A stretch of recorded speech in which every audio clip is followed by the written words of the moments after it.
Leave the unpacking to the housekeeper. We are going out for lunch to celebrate the move, so make sure it's all done by the time we get back. My luggage needs to be handled with particular care. Living in a house with a housekeeper and 3 meals a day, including naps, is truly wonderful.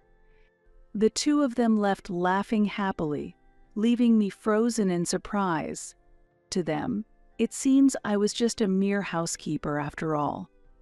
I have endured until now, but I have reached my limit. With me staying silent, their attitude would likely worsen even more from now on. I can't endure a life of being looked down upon and ridiculed forever. If we start living together, it's clear that they will use me even more than before. Now is the time to gather my courage to escape this life. Fortunately, I have an ace up my sleeve that can put Tyler in a tight spot. I felt that now was the only time to take my revenge on them.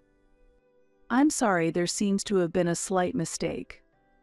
Actually, I decided to use the ace that I had kept secret for a long time. My name is Abby.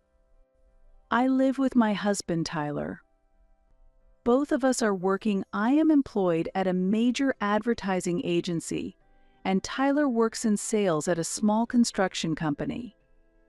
We have been married for 5 years, and from the early days of our marriage, Tyler was always very considerate and kind to me. When I return home from work, he always greets me with warm words, and every weekend we make sure to go out and eat together, cherishing our time as a couple. However, as the years passed since our marriage, Tyler's behavior began to change gradually. Tyler stopped helping with household chores altogether, and he started to act colder towards me. "Hey, is dinner ready yet? Hurry up. You're really unreliable, you retard." Exhausted from work, Tyler would immediately ask if dinner was ready as soon as he saw me. Tyler had already come home, bathed, and was lying on the sofa in the living room, relaxing and playing on his smartphone. But as soon as I got home, I had to start preparing dinner. Although we are a working couple, no matter how tired I am from working overtime, I am in charge of all the household chores. I work too, you know. Why should I be the only one doing the housework? You could be a bit considerate since you're home first.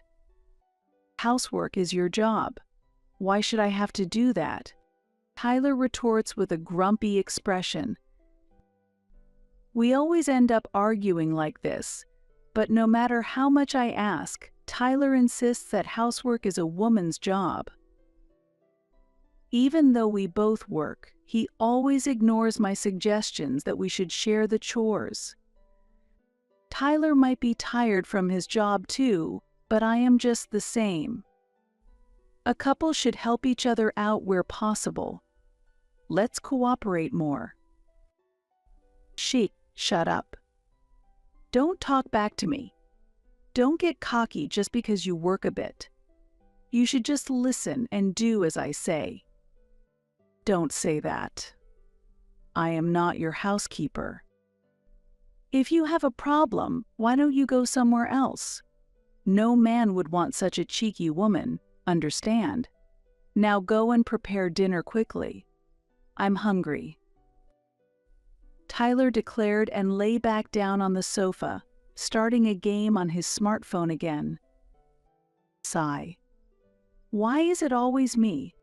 Tired but determined, I began preparing dinner. A couple should support each other on a daily basis, but Tyler believes that because he is the man, I should obey as the wife. His way of thinking was very old-fashioned, something that wasn't apparent when we were dating. While many working couples share household duties, Tyler is adamant that housework is a woman's role, no matter how much we both work. No matter how busy I am with work, He insists that a woman should obey her man and perfectly manage the household chores. As I remember the kind Tyler from the past and suffer from being treated like a housekeeper, I long for our happier days to return, enduring my husband's behavior. Then, a call came that Tyler's father, my father-in-law, was taken to the hospital due to poor health. After thorough medical tests at the hospital, advanced cancer was discovered. My father-in-law was hospitalized and began focusing on treatment. After that, visiting my father-in-law in the hospital became part of my routine, squeezing it in between work. Abby, I always appreciate your help. I apologize for the inconvenience amid your busy schedule. No, this is all I can do. While providing support like bringing back laundry, I was mostly concerned about my father-in-law's health. Since marrying Tyler, I had built a good relationship with my father-in-law. The sudden cancer diagnosis was a big shock to me, but I made an effort to act cheerful in front of him. I wish I could repay you for all you're doing for me. I'm visiting because I'm worried about you, father-in-law, so please don't worry about it. My father-in-law always showed gratitude and respect. However, on the other hand, my mother-in-law seemed unhappy with the situation and avoided visiting the hospital because she was busy. Bored at home alone, she frequently imposed herself on me. I just happened to be nearby and stopped by. I'm hungry, so give me something to eat. On a day that was supposed to be a peaceful holiday, my mother-in-law visited without notice. Mother, could you please visit your husband in the hospital even just for a little bit? He seems very down lately. Huh? Ordering me around when you're just a daughter-in-law? You've become quite presumptuous. That's not what I meant. But father-in-law's condition seems to be worsening by the day. Anything could happen suddenly. Despite treatment, my father-in-law's condition had not improved much. While my mother-in-law and Tyler hardly visited his room, father-in-law's condition could deteriorate at any moment. I'm busy too. I'll go when I can. Really, this makes me so angry. My mother-in-law was furious at my words, anger welling up within her.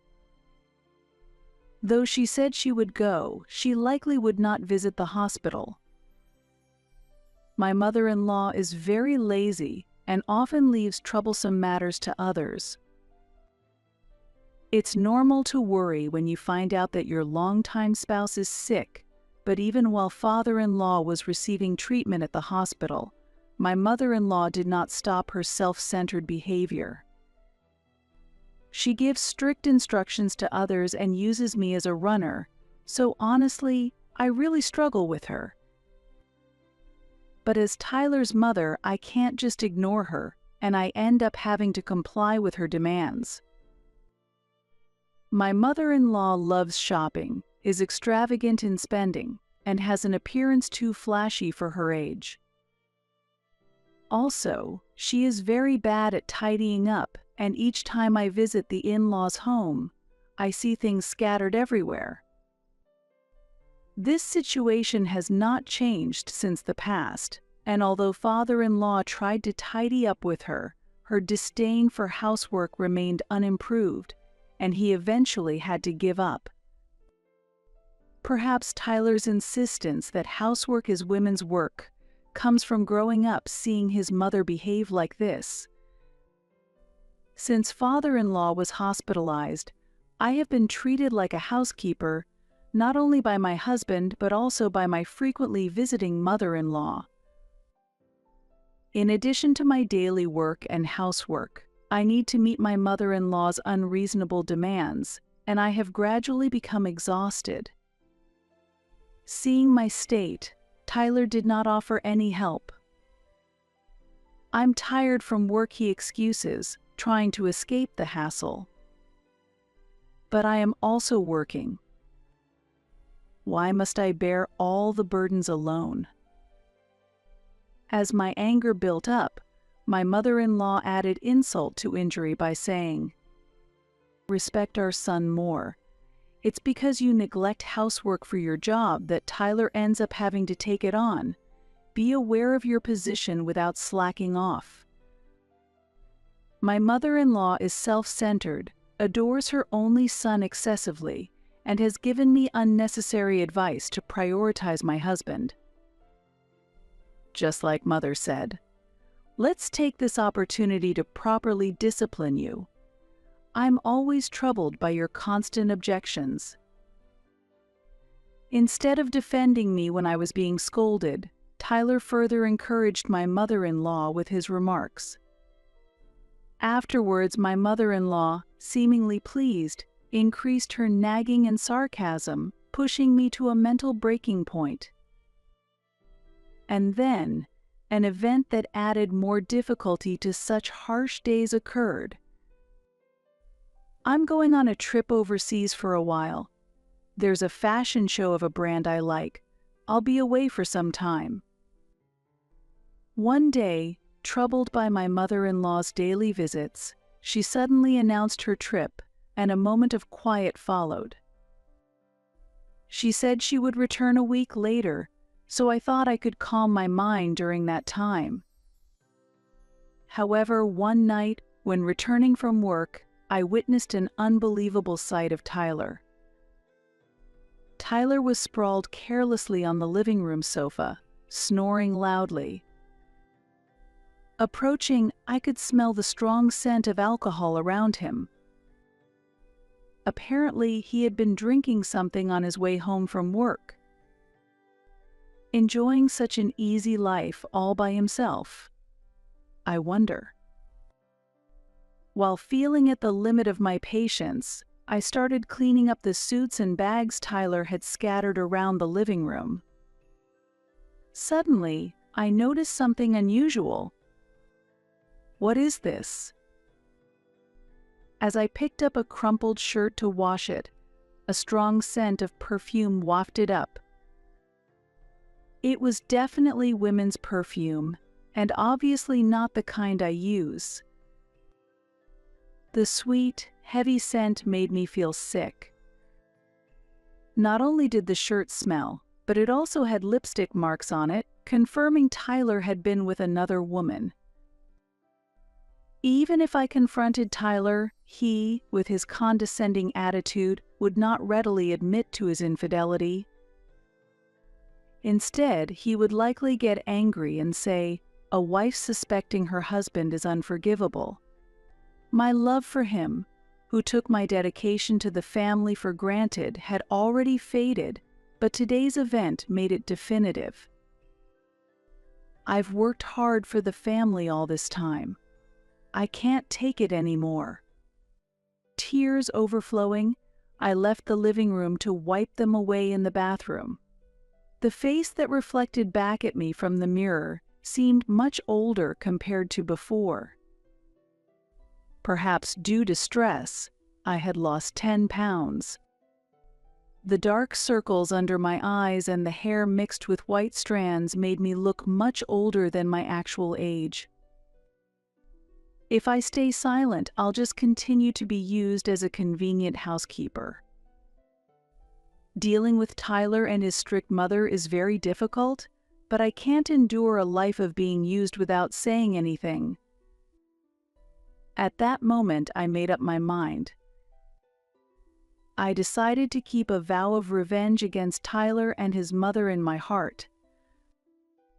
Even though the days of being used by Tyler and his mother continued as before, I decided to wait for the perfect opportunity to thoroughly crush them. During this time, my father-in-law, who had been fighting a long illness, finally passed away. I was prepared for his death since the cancer had metastasized throughout his body, and the doctors had told us there was no hope for recovery, but the grief was still profound. However, neither my mother-in-law nor Tyler understood the gravity of the situation and pushed all the responsibility onto me, leaving me no time to grieve. After arranging everything from my father-in-law's funeral to the wake and the burial, my mother-in-law, who had suddenly visited our house as usual, said something astonishing. "Now that my husband has passed away, I'll be living here from today. Please take care of me." Next to her, a large suitcase made it clear that her words were no joke. Faced with her sudden declaration of moving in, I protested. "You can't just decide this all of a sudden. I wasn't informed." "It was my decision." "Do you have a problem with that?" Tyler responded defiantly, alongside his mother. "Why is he so self-centered?" My head spun with anger. "Of course I have a problem. Why wouldn't you discuss such an important matter beforehand?" I yelled. Tyler completely ignored my opinion and had unilaterally decided to live with his mother. I couldn't stay silent about such a decision. "Why should I need your approval?" "It's already decided," he said. "That's too selfish. If Mom comes, she can help with the housework you've been slacking on. That's a good thing," Tyler said, smirking, but I knew my mother-in-law would never actually help with the chores. "Oh, the movers will be here soon. Hurry up and carry in my luggage. It would be terrible if something happened," my mother-in-law said. "Leave the unpacking to the housekeeper. We are going out for lunch to celebrate the move, so make sure it's all done by the time we get back. I especially want my luggage to be handled carefully. It's really wonderful to be able to live in a home with a housekeeper, complete with 3 meals and naps." The two of them left laughing happily, leaving me frozen in surprise. To them, it seems I was just a mere housekeeper after all. I have endured until now, but I have reached my limit. With me staying silent, their attitude will likely worsen even more from now on. I can't endure a life of being looked down upon and ridiculed forever. If we start living together, it's clear that they will use me even more than before. Now is the time to gather my courage to escape this life. Fortunately, I have an ace up my sleeve that can put Tyler in a tight spot. I felt that now was the only time to take my revenge on them. "Hello, I've come to deliver your moving boxes. Are you home?" After a while, the moving truck arrived. Looking at the truck bed, it was stacked with boxes of my mother-in-law's belongings. Seeing this, I came up with a plan. "I'm sorry, there seems to have been a slight mistake. Actually, I made a special request to the driver to prepare for Tyler and his mother's unpacking to go smoothly. When they returned home, they would surely be furious." As the plan was set in motion, I smiled secretly, left alone in the house. Hours later, when the two returned home and found me relaxing in the living room, they looked furious. "Welcome home," I said. "Why are you so relaxed when you haven't even unpacked?" Tyler said. "What? The luggage?" "I've already put everything away," I replied.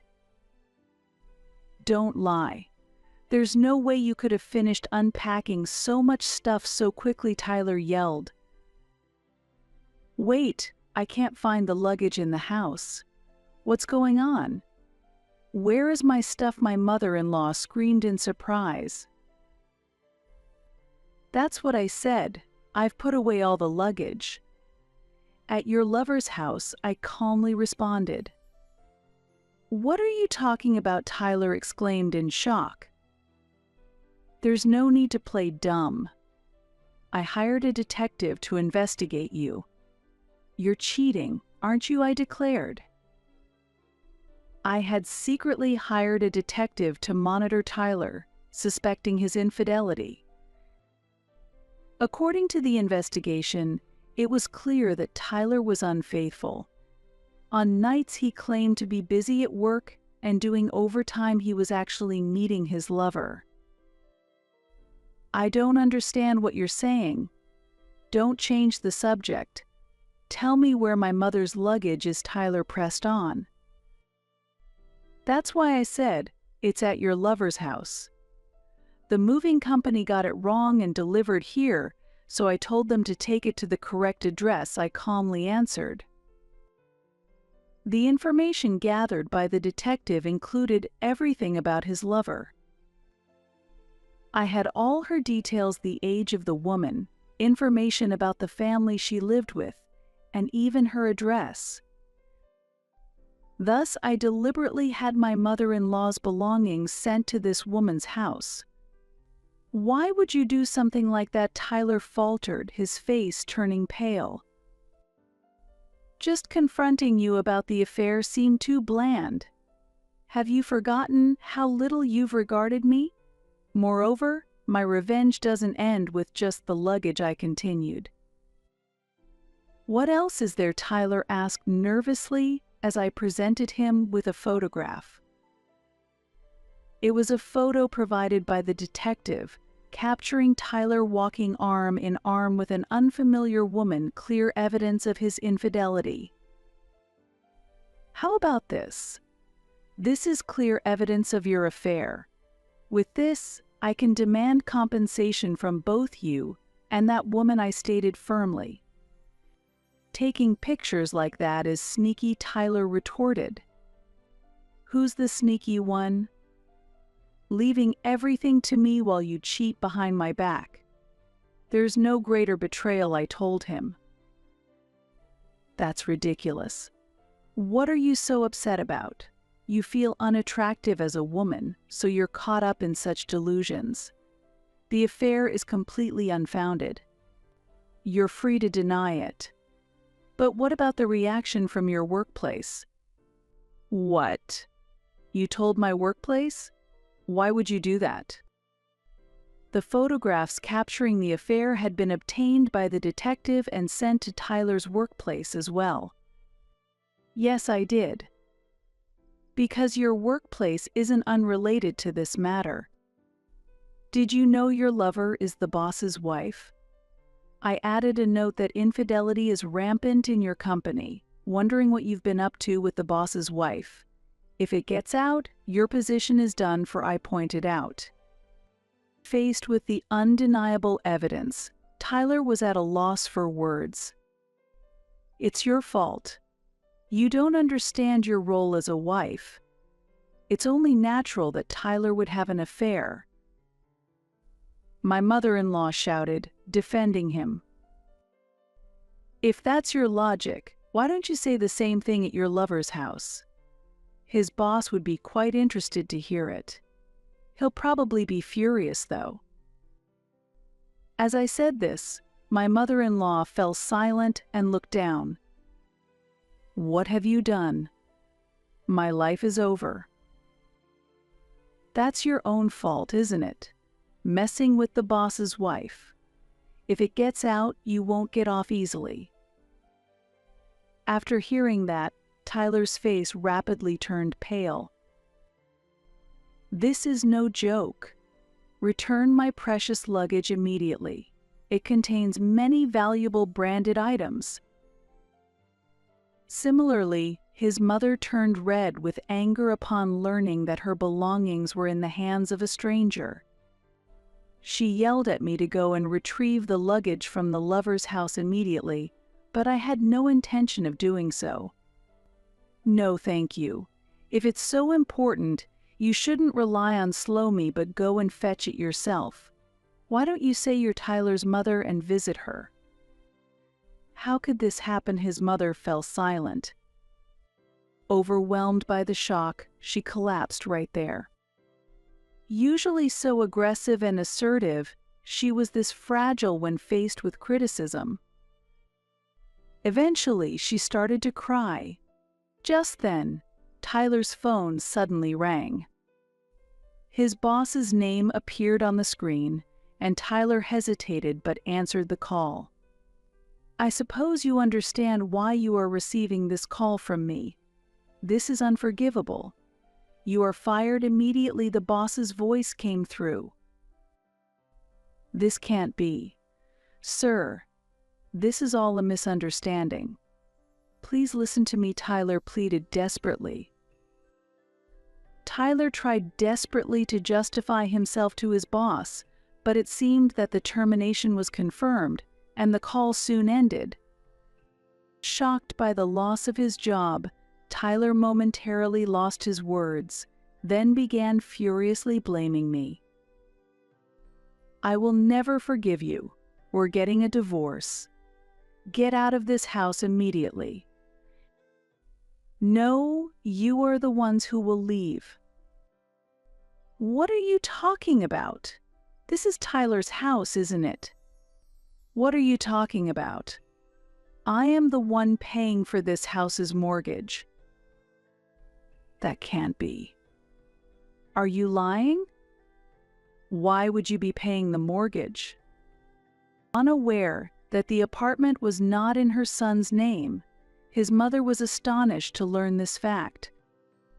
At the beginning of our marriage, it was decided that I, who earned more, would pay the mortgage, something his mother did not know. "Unfortunately, I earn more than your son." Lately, since Tyler did not do any housework, I had been unable to concentrate on my work, yet my salary was still higher than Tyler's. "I have no intention of living in this house any longer. I plan to pay off the mortgage early and sell the house. You are welcome to buy this house if you want. Oh, but that might be difficult for you now that you're unemployed." In my words, his mother contorted her face in anger. "I've had enough. I'm going back to my own home. I don't need this place." "Oh, that's not possible. Demolition has already started there." "What? Demolition? What are you talking about?" My mother-in-law raised her voice in surprise. "After you moved into our house, I requested the demolition. It's already a vacant lot now, unfortunately," I explained. My mother-in-law began to tremble with rage. "How could you do such a thing? I'm calling the police." "Please do. But it will be you who ends up embarrassed. That property has been legally transferred from your husband's to my name," I calmly replied. "What? How could it pass me by and end up in your name?" My father-in-law, during his lifetime, had said many times that I was the only reliable family member he could depend on. I had declined his offers repeatedly, but after he passed away, the will that was found stated that he had left the house and land rights to me. It was natural his mother didn't know this fact. Unbelievable. Why would he leave his estate to his daughter-in-law? I cared for my father-in-law not to gain anything, but unlike you, who hardly ever came to look after him, why would he want to leave anything to you? This is unforgivable. What are we supposed to do now? We don't even have a home in this situation. That is something you brought upon yourselves. You're free to go wherever you like. Wait. I didn't mean what I said earlier about leaving. You can't be serious about us leaving, right? What are you talking about? I am serious. Hurry up and pack your stuff. It's convenient for me too, as I won't have to pack for your mother. Both of you can go to your boss's house to retrieve them." As I said this, Tyler and his mother slumped their shoulders in defeat. Afterwards, I pursued legal action through a lawyer and demanded compensation from Tyler and his mistress.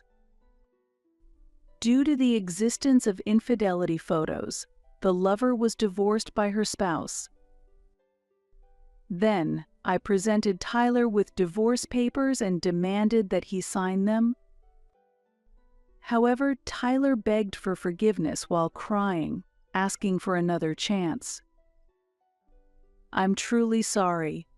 I will change my ways from now on. Please reconsider the divorce. It's only now in this situation that I realize I can't think of anyone but you." Tyler was apologizing like mad. Despite showing such a humble attitude, it seemed he was only superficially regretful, fearing the inconvenience of being unemployed and homeless and being the one to bring up divorce. I had no intention of continuing our life together as if nothing had happened. "No, thank you. You're probably not truly remorseful, are you? From now on, live with your own mother. I don't want any more involvement with you," I firmly refused. Despite his reluctance, when I threatened to increase the compensation for the affair if he did not agree to divorce, he finally signed the divorce papers. As a result, he and his mother reluctantly moved into a small, cheap apartment. After being fired from the company, Tyler started job hunting, but without success. The main reason was that the husband of his lover, his former boss, put pressure on the entire industry, making it known that Tyler should be avoided for employment. Eventually, Tyler had to engage in temporary manual labor dispatch work to earn an income, but having no experience working outdoors before, he was criticized by his coworkers for being useless. Due to financial difficulties, his mother had to let go of her branded items, and the shock gradually advanced her symptoms of dementia. Recently, she has begun wandering at night, and I hear Tyler is under considerable stress caring for her. As for myself, after letting go of the past residence, I found a new rental apartment closer to my company. In this new environment, I decided to revitalize my life, overcome the distress of divorce, and focus on my work, which had been affected by household chores. My performance at work has improved, and the possibility of promotion is becoming a reality. Looking in the mirror, the haggard reflection of myself from the time spent with Tyler has disappeared, replaced by a new self filled with motivation. Continuing life with Tyler and his mother would have made the current situation impossible. Grateful for the opportunity given by my father-in-law, I am immersed in my work today. Several months have passed since my divorce from Tyler, and I have been recognized at work and promoted to a new position. My salary has increased, and I am enjoying a comfortable life living alone. Though I intended to keep a distance from romance for a while, I recently started dating a man introduced by a friend. Unlike my ex-husband Tyler, this new partner naturally handles daily chores, including cooking. Being unable to do household chores is embarrassing as an adult, he points out. I am truly grateful to have met someone independent, not as a comparison to Tyler. Currently, I am living together with him, and we are considering marriage in the future. Having once failed in marriage, this experience fortunately helped me find a wonderful partner. Going forward, I aim to lead a fulfilling life together with him. My wife is Charlotte. I'm divorcing you to marry her. Take that useless child and get out quickly. Matteo presented the divorce papers to me with an arrogant attitude. Charlotte, with a smug smile, snuggled up to Matteo and looked down on me disdainfully. To them, I must appear as a pitiful person. However, they do not realize how foolish they actually are. I find it profoundly sad. Do you understand what you're saying? Do you really think you can just get a divorce? My mother stated this firmly to them. I am Ava Jones, a 32-year-old housewife. I have been married to Matteo for 3 years. I live with my in-laws at their home, where our family is about to grow. I am currently pregnant, and the birth is imminent. Recently, as my belly has begun to show, conversations with neighbors about the baby make me increasingly excited to meet my child. After a long period of infertility treatments, I finally conceived my first child. There were times during treatment when my spirit nearly broke, but seeing my baby's growth during regular checkups always soothed my heart. While I have some nerves and anxiety about giving birth, the joy and anticipation far outweigh them. Incidentally, my doctor has informed me that the baby is a girl. Regardless of whether my child is a girl or a boy, I plan to enjoy whatever path they choose, and I am imagining a bright future for them. Yet Matteo's reaction was surprisingly different. A girl? Really? Yes, that's what the doctor said. No way. What? As soon as he knew it was a girl, Matteo looked very displeased. He was clearly disappointed. Matteo had wanted a child and was very happy when he learned of the pregnancy. But now he even says, I don't need a girl. The reaction from my in-laws was the same, nodding in agreement with Matteo's opinion. Why does it have to be a girl? Absolutely unbelievable. There's no point in her being born. Despite being their own child or grandchild, how can my husband and in-laws say such cruel things so casually? I felt intense anger at their words, but I desperately suppressed it, preparing myself to endure the days ahead. I began to be treated coldly by my husband and in-laws. Ava, take good care of the baby in your belly and rest. My former mother-in-law used to say this to me. However, since the gender became known, she started saying harshly, hurry up and finish the housework, and you're so slow it's irritating. Furthermore, knowing I was pregnant, they would deliberately make me carry heavy things. Neither my father-in-law nor Matteo helped with the housework at all, they just complained. Are you going to make us eat such awful food? Are you slacking off just because you're pregnant? Dad is right. They only want a boy and see a girl as nothing but a nuisance.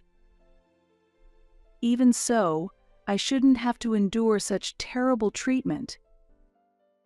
For my child's sake, I have resisted this humiliating situation and protested many times, but they only mocked me more. Whether the coming child is a boy or a girl, they are precious. I continued to argue that they should stop belittling us, but it had no effect. Relying on us and can't even produce an heir, what can an incompetent wife like you say? Mateo and my in-laws dismissively said that. No matter how hard I worked or how earnestly I pleaded for them to change their attitude and help with the chores, it did not resonate with them. And I was left to wear myself out, both mentally and physically, alone. Their attitude only escalated. Children are a hassle, and they cost money. Why don't you just get an abortion? I never imagined my mother-in-law, a mother herself, would say such a thing. My father-in-law laughed uproariously in agreement with the idea, and Mateo sneered. Perhaps they lack the essential human decency. I deeply regretted becoming family with such people.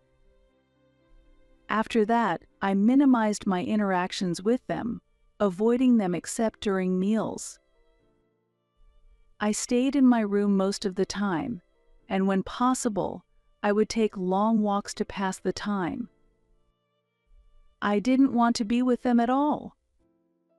However, they would come to my room to continue hurling insults, pushing me to the brink mentally. Eventually, I reached my limit, and like when I was undergoing infertility treatments, I began to cry uncontrollably at night. Staying in this house would surely drive me insane. I was on the verge of despair, about to fall. Continuing to live here would also negatively affect the baby in my womb, and a safe delivery would be utterly impossible. I immediately contacted my mother, who lives alone. I decided to return to my parents' home earlier for the baby's birth.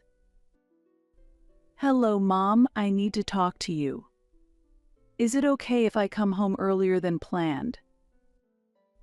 "Of course you can come back any time if you're okay with it." "Thank you, it really helps." Ava, that voice. "Something's happened, hasn't it? Don't overdo it. Come back right away." Sensing something was wrong from my demeanor, my mother warmly welcomed me back.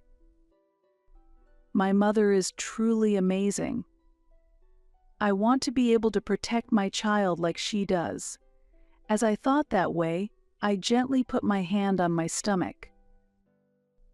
Then I quickly packed my things, and 2 days later, I was able to return to my parents' home. Upon arriving at my parents' home, the warm and nostalgic atmosphere almost brought me to tears. The space was so different from the stifling home of my in-laws that I instinctively took a deep breath, and at dinner, I tasted my mother's cooking for the first time in a long while, which was comforting. My mother always cared for my health.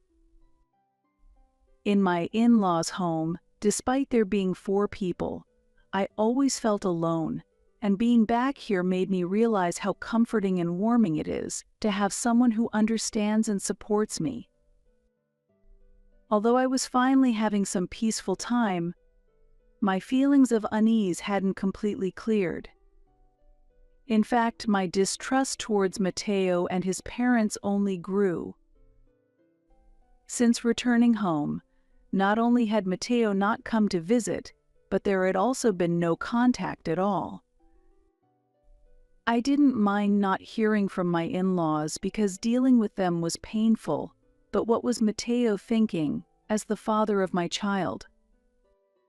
He showed no concern for my health. Perhaps to him, I was no longer of any importance. Even my mother sensed something was amiss with the lack of contact from him. "Why hasn't Mateo contacted us?" she asked one day, but I didn't know how to answer and just shook my head. And without any contact from Mateo, the time for childbirth finally came. In the delivery room, my mother held my hand the entire time and taught me breathing techniques. I wondered how much time had passed since the labor pains began, my consciousness started to blur. Ava, hang in there. You'll meet your baby soon. You're a strong woman. It'll be all right.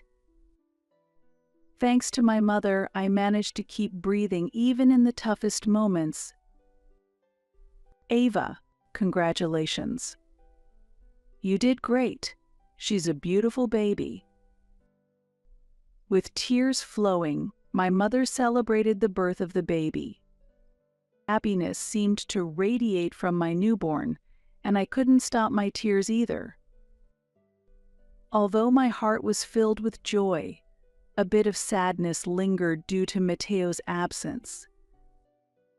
When the labor pains began, I tried to contact Matteo repeatedly. I sent many messages and made several calls, but there was no response, only the impersonal electronic tone of the phone ringing endlessly. Wondering if he wasn't answering because it was my smartphone, I even tried calling from my mother's phone, but Matteo never picked up. After giving birth, Matteo never showed his face at my parents' home, and 2 months quickly passed. The first months of parenting were busy with diaper changes, feedings, and responding to night cries. When the baby cried at night, my mother would take over, saying, "I'll take care of her. You get some rest, allowing me to get some sleep." Thanks to my mother's constant support, I was able to get through the toughest times. The parenting knowledge I learned from my mother, an experienced parent herself, was invaluable, and gradually I became capable of managing on my own. During this time, I continued to send photos and videos of the child's growth to Matteo and my in-laws, but I doubted they were even looking at them. The lack of responses made me feel they were indifferent or not even viewing the updates, which was disheartening. I continued calling without ever receiving a reply, and my anxiety and doubts only grew. After enduring this for a while, I could not leave the issue unresolved any longer and finally decided to return to my in-laws' house with my child. My mother agreed to accompany me on the trip back, which was both comforting and a relief. As I held the house key in my hand in front of the in-laws' home for the first time in a long while, memories of before my return to my parents' house flooded back, and my hands trembled. When I slowly turned the doorknob, unexpectedly, I could hear children's laughter and a woman's laughter inside, and I instantly pictured who it might be. Matteo has no female relatives, and all his cousins are unmarried men. It was clear that these were not relatives. With my mind going blank in shock, I courageously opened the door. In the entrance, I saw unfamiliar small red shoes and women's-sized sneakers, none of which I recognized. My mother also looked on in astonishment. We immediately entered the house and hurried toward the source of the voices. When I reached the living room, there was an unfamiliar woman and a young boy. "Who are you?" I exclaimed in surprise, and Matteo, along with my in-laws, appeared from the back of the room. "Why are you entering like this on your own? And you even brought your mother. How rude of you!" "Just wait a minute, Matteo. Are these people acquaintances of someone?" I asked, bewildered. Without any sign of disturbance, Matteo pulled the woman close to him. There was an obvious intimate atmosphere between them. The woman, with a provocative look, stared at me and approached. "This is my girlfriend and our child. You should be able to figure that out," Matteo said smugly, as if he had won something. "What do you mean, our child?" I looked intently at the boy, who seemed about 2 years old. "So when you say my girlfriend and our child, You mean she's your mistress? Calculating back from the child's age, Matteo likely began his affair with this woman about 3 years ago. It's boring to be with someone plain like you, so I had no choice. It's all your fault, Matteo laughed arrogantly. Despite my mother being there, they continued with their harsh words mercilessly. As usual, my in-laws did nothing to stop Matteo's behavior.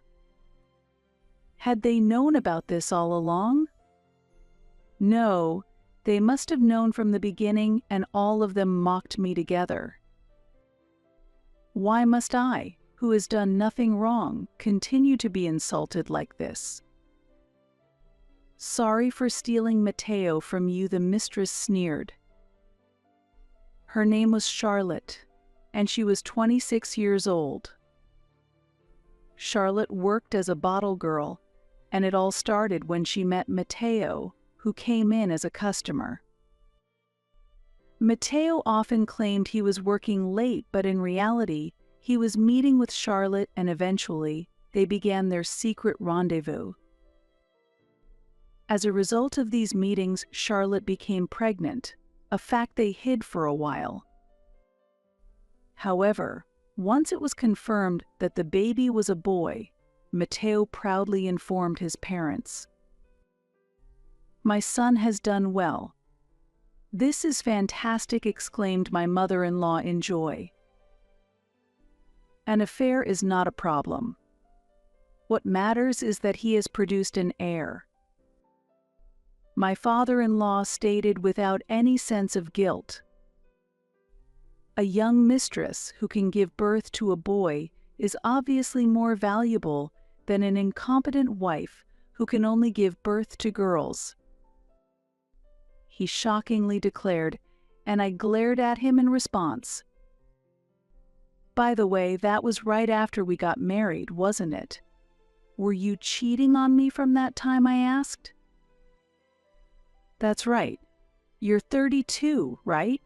If the odds of having a boy are 50%, it's normal to think that being with a younger and incidentally prettier woman would increase the chances of having a boy. Matteo reasoned. This indicated his intention to make the woman who bore him a son his official wife. I was speechless at the ruthless and amoral things Matteo was willing to say. While I was stunned into silence, he continued. Charlotte is my wife. I'm divorcing you to marry her. Take that useless child and get out quickly.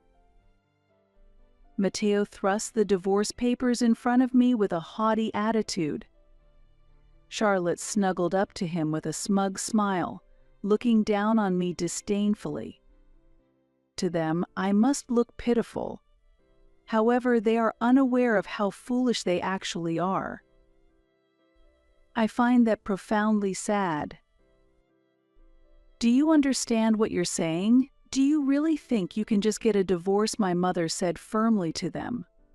Overwhelmed by her imposing presence, the smile disappeared from Matteo's face, and he looked at us skeptically. What do you mean by that? He asked. Oh, didn't you know? The president of the company you work for is Ava's uncle, and your current position is all thanks to Ava. Ava's uncle Matteo was visibly shocked.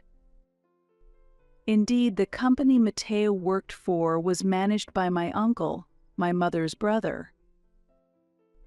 Matteo's promotions had not been due to any exceptional work on his part, but were all because of connections. If you divorce Ava, you'll also lose that position, my mother continued. Matteo had no idea. I hadn't told him deliberately so. He had a high pride, and learning that his promotions were not a result of his merit, but were facilitated by my uncle would likely infuriate him. Or, knowing the familial connection, he might take an even more arrogant stance or slack off at work.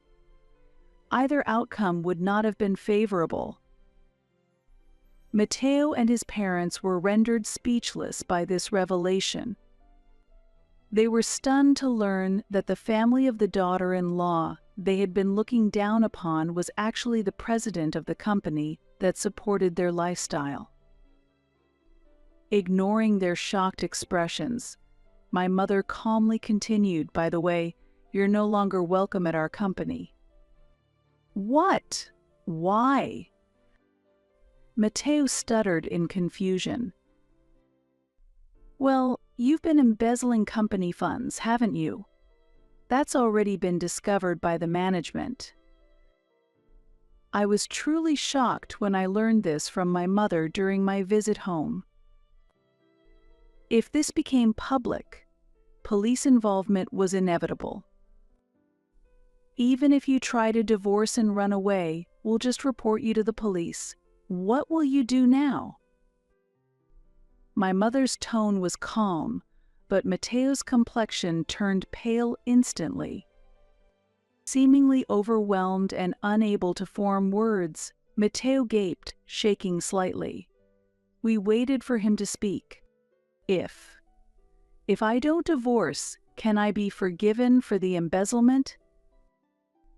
Kneeling down, Matteo desperately asked my mother a question. However, my mother shook her head without changing her expression, denying his plea. "There's no way that could happen. What you did is a crime. It cannot be forgiven." After sighing deeply in disbelief, she glanced at Charlotte and continued.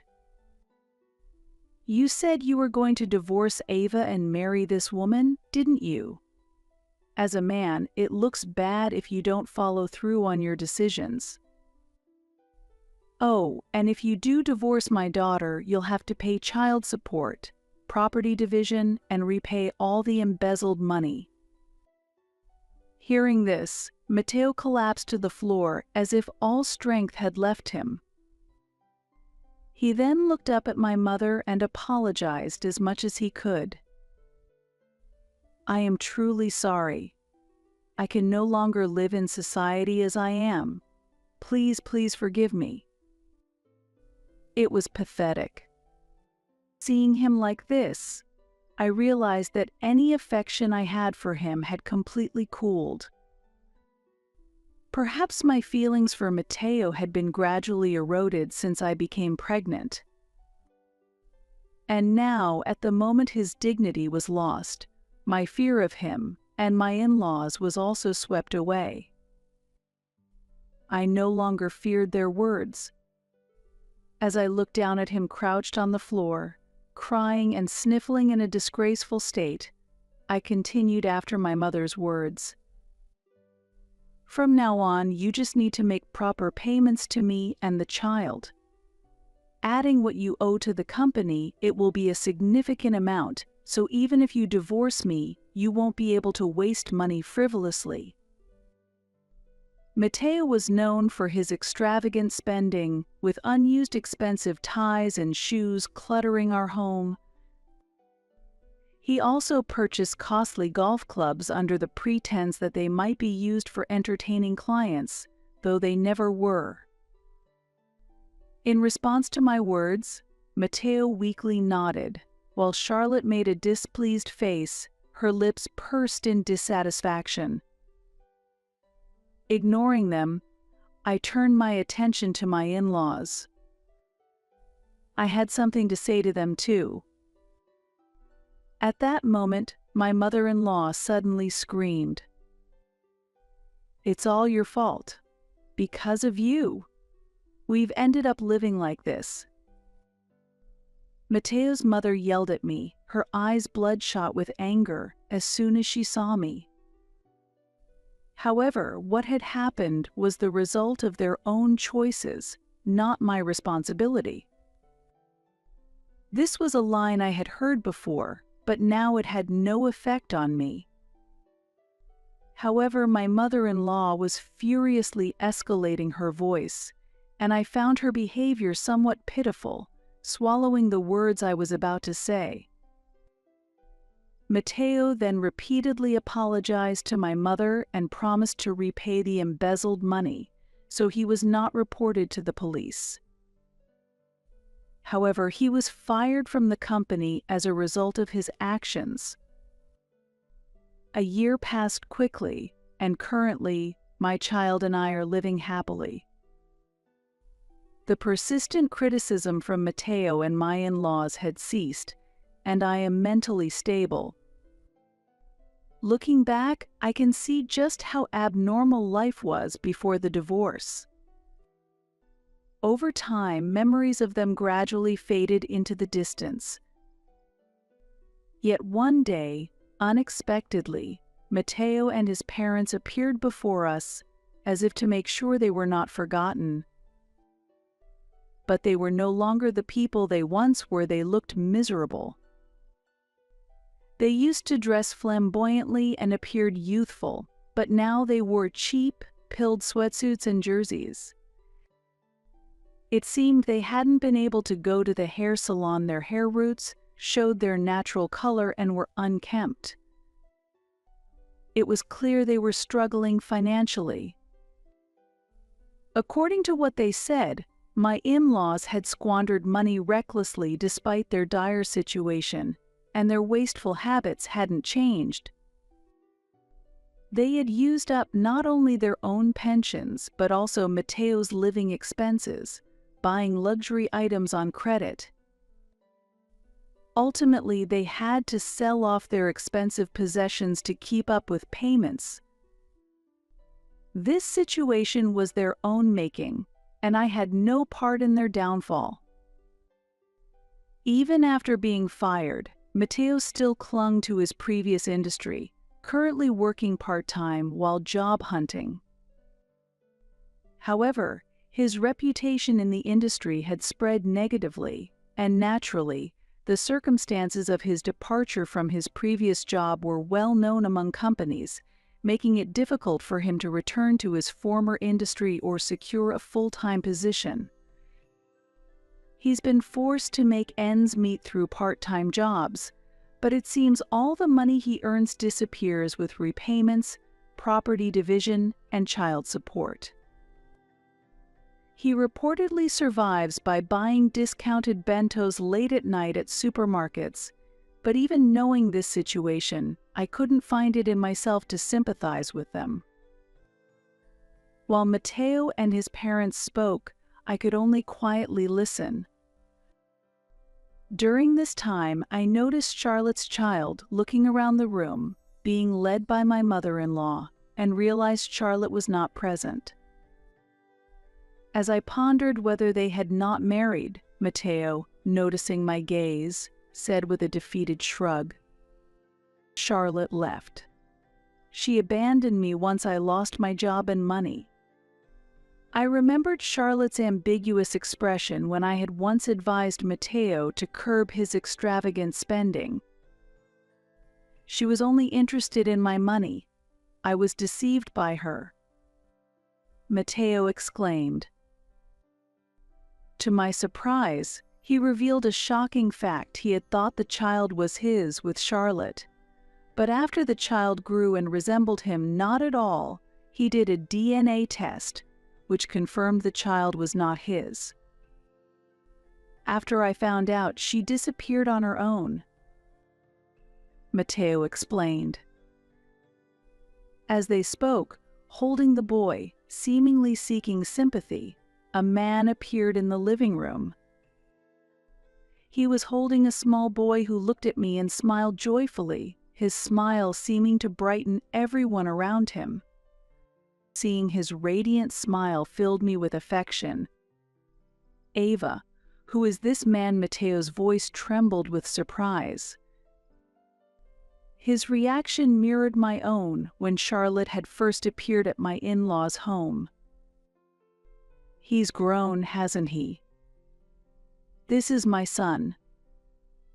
The doctor didn't notice in the photos since his lower half was hidden, but actually the child born a year ago was a boy. Upon realizing that Mateo and my child was a boy, their attitudes suddenly changed. is that? Does that mean my child is a boy? Matteo asked. Yes, that's right, I replied. Matteo, well done. Now we can start over. What are you talking about? Oh, you should have told us sooner. That's great. My in-laws suddenly changed their demeanor and said this with smiles. Their way of thinking was astonishingly baffling to me. It seemed utterly irrational. Do they really believe that the world revolves only around their desires? Sorry for the late introduction, but this man is my husband. So there's no way I would start over with you, I explained. Your husband? What? Didn't you hear? This man is my new husband, I affirmed. When I introduced my husband to Matteo, he became furiously red-faced and hurled insults. That's a joke. Were you cheating on me? Don't mess with me. I haven't cheated. I met him after we separated. Don't lump me together with you, you who had an affair and a secret child behind my back. I calmly stated the facts.